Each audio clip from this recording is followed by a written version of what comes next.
Hey guys, it's Stephen here, back with another match preview. The day before Manchester City's game against Marseille, the dead rubber game in the Champions League, the final group game, of course, as well. I'm looking forward to this game quite an awful lot because it's going to be interesting in its own specific kind of unique way. And also, before I start this video, I want to say I'm actually live tomorrow on Manchester City's YouTube channel for their We're Not Really Here show, and I'm very, very, very excited, alongside Kevin Horlock and Paul Dickov. So unfortunately, it means there'll be no watch along, but it does mean I'll be on Manchester City's YouTube channel. So tomorrow, I want to see you all there supporting me, showing a little bit of love in the comments if you don't mind. It's going to be very, very fun, and hopefully I'll do you all proud, all you Manchester City fans out there, and represent you the best I possibly can anyway. So I'm very excited. So see you tomorrow on Man City's YouTube channel. But today, we're going to look towards the Marseille game because even though this is ultimately a meaningless game, and I think it's probably fair to say that it is kind of meaningless because City have already done the job. We're already top of the group. We literally have nothing to play for other than just getting through this game and maybe learning one or two things about a squad player or an academy player.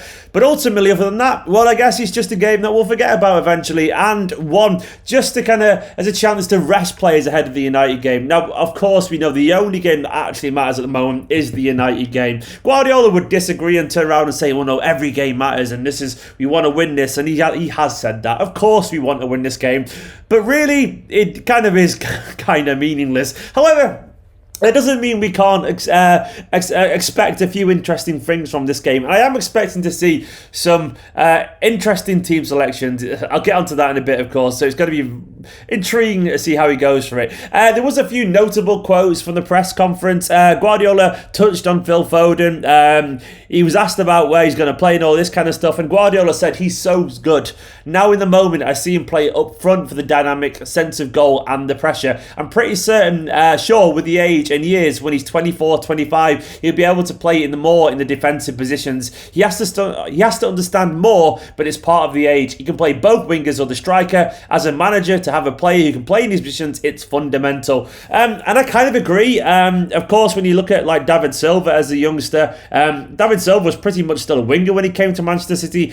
Kevin De Bruyne, Steven Gerrard, Iniesta, all these players played out wide an awful lot when they were younger. So it's a very much a common thing that players attacking midfielders often play as wingers before going back to the middle. Though he does ask the question, pose the question, I guess, why did we say we didn't need a Silva replacement if we had Phil Foden, though? Because previously he made it out as if he could play midfield, and I guess people can change their minds for what it's worth. But, as it stands, it looks like Guardiola has very much made his mind up about Foden at the moment. I don't really care, though, where he's playing as long as he's on the pitch. He was also asked about Fernandinho, because obviously Fernandinho now only has 6 months left on his contract, and Guardiola said he's a part of the team. He's back from injury. He played awesome against Porto. He's struggling to play 3 games a week. He's not like 4 years ago. He trains so good. Our captain will need it for tomorrow and for Saturday. And fingers crossed we see him involved in both games. I would love it because Fernandinho is still absolutely excellent. And of course, I want to put a quick word in for Taylor Howard-Bellis, who could be involved as well.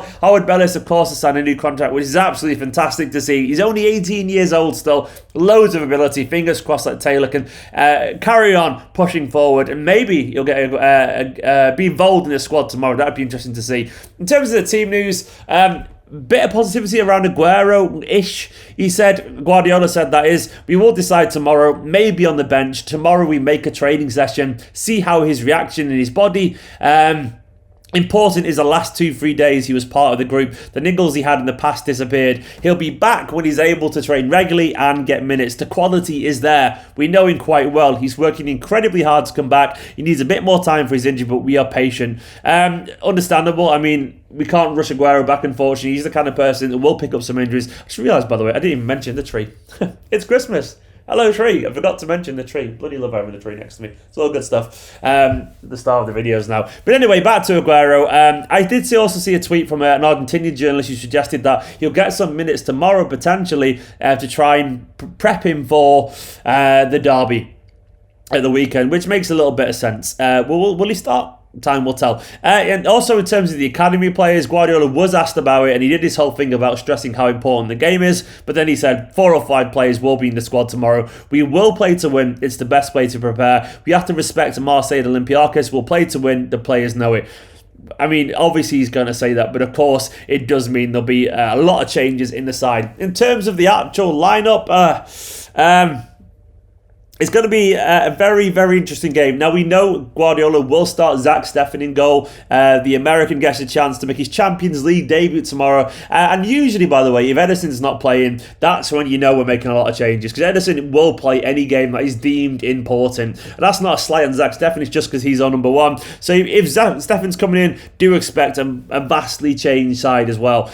So in terms of the actual defence, I think it's probably fair to say Zinchenko will probably start a left back. It could be Bernabé. He's been playing left back recently for the academy sides, and of course did it in the League Cup earlier this season. But I don't suspect it. I think it will be Zinchenko because I think he needs the minutes and the rhythm. Right back, I can imagine being Cancelo with Walker coming back in against United personally. So I think it'll be Cancelo.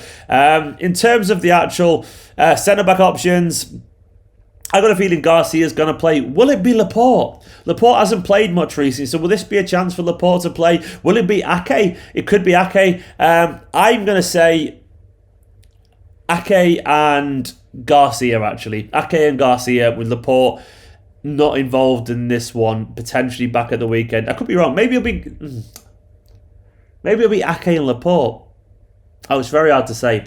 Actually, I'm going to change my mind. Ake and Laporte, I reckon. No, Ake and Garcia. Ake, Garcia, Laporte not playing this game, unfortunately. Yeah, because I think they'll put Garcia on the right with Ake on the left centre-back pairing. Then in terms of midfielders, I am going to say Gundogan and Rodri will sit this one out. Famous last words. And I'm going to imagine Fernandinho playing alongside Tommy Doyle. I think Tommy Doyle will get a start in this game.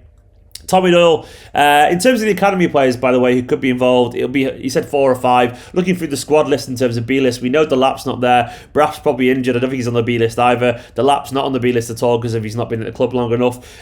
So the players that are eligible are a couple of keepers like Trafford, who's injured at the moment. Kieran Slicker, it won't be him involved, of course. Then Howard Bellis is on there. Then you've got Cole Palmer, Nemecha, Doyle, and who else? There's another one. I've already forgotten. Bernabé, basically, yeah. So they'll be the ones I think will be involved. So in midfield, I think it'll be Doyle and Fernandinho, and I reckon Bernardo will start in midfield as well. So Doyle, Fernandinho, and then Bernardo Silva, tasked with picking up the crazy mantle with no Kevin De Bruyne in the team, which we'll see a risk for Kevin De Bruyne, Gundogan, and Rodri. And I think that's been interesting. I'd love to see Fernandinho alongside Doyle. It could be that, though. It could be genuinely that Fernandinho doesn't play this game because he won't play against United, or maybe they bring him up at half-time or something like that. But that's what I reckon in midfield. Up top, I'm going to say we're going to see on the right Cole Palmer. I think Cole Palmer's been excellent recently. I think he actually will start this game. He's obviously played in midfield before for City, but I can see him playing on the right in this one. And I think he'll play out wide as he does for the academy side. So Cole Palmer, I think, will start. Then I think Phil Foden will start on the left in this game. I think he needs minutes, so I think he'll actually start on the left. I wouldn't be surprised, though, if Foden starts in midfield, given everything Guardiola said earlier. And then through the middle, could we see Aguero start? It's certainly possible. I can't see him starting this game, personally. I can see Gabriel Jesus sitting this one out with Ferran Torres, returning to his striker position from the early Champions League games through the middle, because I think that's all we're going to do is rest players. Would I do that? Personally, probably not, but that's what I reckon. So Ferran Torres flanked by Cole Palmer and Foden. So I've gone for a couple of academy players there, which will be interesting. Wonder it will be see more. In terms of the opposition, Guardiola was complimentary towards Marseille. He said Payet, Tovin, the physicality up front. The French league is tough. Everyone knows it. It'll be an interesting game. It's important for them to qualify for the Europa League. Yeah, of course, they're currently bottom of our group. And they're already out, of course, but likewise Porto, Olympiacos are already out. So both City and Porto are clearly going to rest players. But Marseille will potentially be sensing some blood. If they want to qualify, they're going to have to beat us, basically. And knowing that Olympiacos could beat Porto because they'll rest players too, I wouldn't be surprised if they go for it quite strongly. And understandably, Villas-Boas has been making comments about how City's B team could potentially win the league. I don't think he's been really paying attention to Manchester City if he genuinely thinks that. And I do think they'll play a pretty strong team. I mean, they've had a pretty decent domestic campaign so far. They're currently sat in 4th, but they do have two games in hand. And if they win their 2 games in hand, they'll be top of the French league. So they've obviously done pretty well so far. And they have got a bit of skill to their side. Having said that, I still think it'll be a game that we won't take too seriously. They might end up beating us. In terms of my prediction, I don't think they'll beat us. They could do, actually. They could do. I wouldn't be surprised if they do, but I wouldn't really kick off, given the fact that we changed so many players. Having said that, though, I'm going for a 2-2 draw. I think they will create some chances, and because of the manner of the changes, and we'll make so many different adaptations to our squad, I can see us conceding a couple of goals, but at the same time, I do think we'll score a couple of goals as well, and I'll take it. I'm not overly negative. 2-2, I'm not bothered by, because it literally doesn't mean anything, but I can see a 2-2 draw in this game, and I'll take it. I want to see good performances from the likes of Tommy Doyle, maybe Cole Palmer, maybe Bernardi gets on, maybe Felix Nemecha gets on, maybe Howard Bellis plays. I don't think it's likely, but it'd be nice, wouldn't it?